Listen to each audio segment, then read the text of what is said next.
Ɛko a nipa ɛko ɛwɔ wɔn yi emu ɛdeɛ ebusuafo ɛdɔɔso pa ɛyie wɔn ne wɔn adwen ɛko a kyerɛ sɛ ɛbɛkɔ akɔwie aseɛ no sɛ wɔntumi ndi ɔko no so nkunim mu deɛ na kyerɛ sɛ ɔko no mom ɛdi ne so nkunim na ɛno ɛnam so ɛma kyerɛ sɛ wɔn nso so wakɔ akɔyɛ ne ho ɛbɔne meka adwen mu ɛko a na kyerɛ sɛ nneɛma a nkurɔfoɔ ɛko mu ɛwɔ asetena mu a wɔn ho ne sɛ wei deɛ ana de etumi de mi komu de me namu de me famu yi de ano eden adan na me nko a me fa saa titi mu adan na me nko a me de kyese bibia enkoye emfa emma me akyese saa okon a nipa eko no wo mo adwemu nyina no ekọ edema ehiafo esikafo kyese wo bibia eko eye ebi no na nam so emma dodo na ekase sei ya adwemu hwehwefo no enhwe na at least no o nipa da se ni wote ho no ma na wo ko check up na wo kwa hwe de ekoso anase wo mo examine wo ehunu se nipa we se na ha no nipa we se na ha na anya sa de a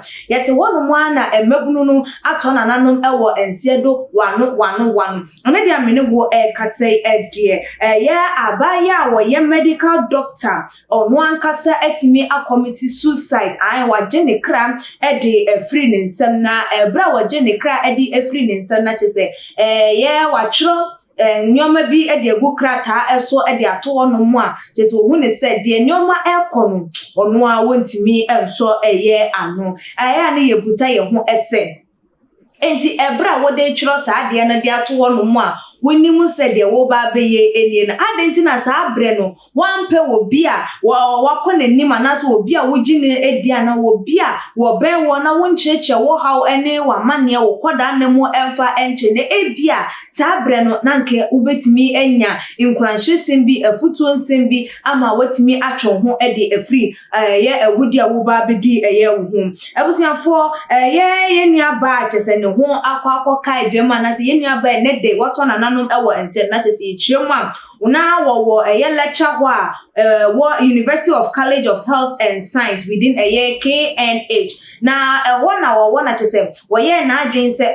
de ekwe de bi ene chese baby a wa park ne car edi asiem wo nante ye yire efri honum ekọ ofri honum ekọ baby a wa park eye ne car amene wo kase kwampo no all pursue eye ne masters ewo medicine emu a chese wadi infinsia eduasa enum 35 years a wo nim de pa eye school no okọ ye no okọ on eye scholarship crampo esanso ede ekam na se dem di kan ekan ye no na wo lecture hall na chese ma enkoye ewo na adwene mu ne tiri mu emfa emma no ene chese wonante ya ene okokopie mu ewo bea ya na wapake ne ka ewo ho no mu achese ene wo pen injection yibi wode wo ne ho ene no anu woto a na nanom ewo ensiedo na ansa nanom letter wo jano ewo ho no abusuafo ansa na mekenkan ede amamu na mekan mo se ocha de herbal center ena eso yasen ema ye de adwumadie no eba ebebesomo abre ene abre bia ocha de esem ya yare biara ye kwankwo huhumu de ni kanso ede akwa entimi enkono osebra na so ye na obenam enhaban ene nubna eso ajewo ede afri sa yare no emu yare bia enu tifa ne number e screen no eso na ene no adwetwe enkomo na medical doctor yi nensem ode atu edwa no eni ose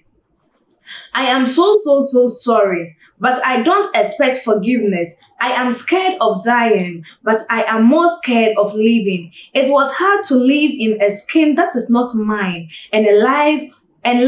was not what I expected. We ene ayenen semwa wode atu edwana doctor ni ni dia ebebeto abonten Lydia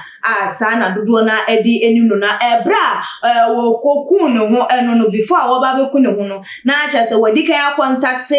close relative of hers wodi kan aka che wo mo ba bi a wo mo benya ni nipadua no ewo acha se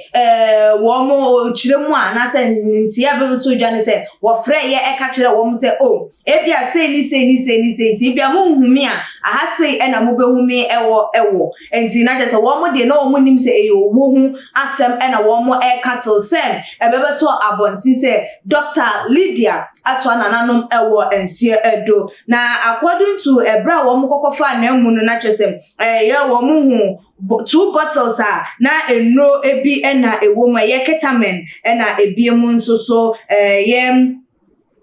midazolam eno so e kan ho eno ne drugs na chese ewo bottles nu emienu emu na strange ba ko e kan ho chese eno na wo mo koye na chese ye empty wo mo so se eno na wo de ewo ne ho na bia nu emu ema enedei Dr. Lydia wonka atiasefo hu ebiem na eno na dodo na ebusa se enti eden ena ama enedei wo bia wonim de I will go to a medical school on a scholarship. Na chese wetimi elko ye ne masters impo na ni nyine mude ya ne betimi atete na ha na to the extent say obeteki ye ne life eno any ensembisa ye relatives no any colleagues and friends of hers no wo mo ebusa wo mo enwo wo mo ne say there be when nyina no enye kwa esan say neni wo no ama o mahunu say psychologically no pressure bi ekoso ewo nipa adwene mu a ehu be hia say ye behwehwe mu anase wo mo be ye nhwehwe mu ede afa ehu because as a young and healthy worker of them na chese wo mo endwen ehunu say na bi ade we na ha ye nua be say na ha na all of a sudden wo mo nyina wo lecture hall na wotimi free ho ko car park na wotimi kofa panie de enuro ewu wo mu na wo twen edigu nipadua mu se eno ano no life so ayibi ede ema wanu nti no wontimi entena asase yi esu ebiem na so ukoi amane boben na wo kwakwakobo ede akire eja no awode wo ba asase yi so no wukunhun ubusa wo se enti so but ayanyame ede me ba asase yi so no metimi aba be fulfill ewi anam anase de enti aye wo me ba asase yi so no metimi aba be di sa dwuma no ede ewie eno nti no mekwa entimi enha afoforo anase kona mekọ no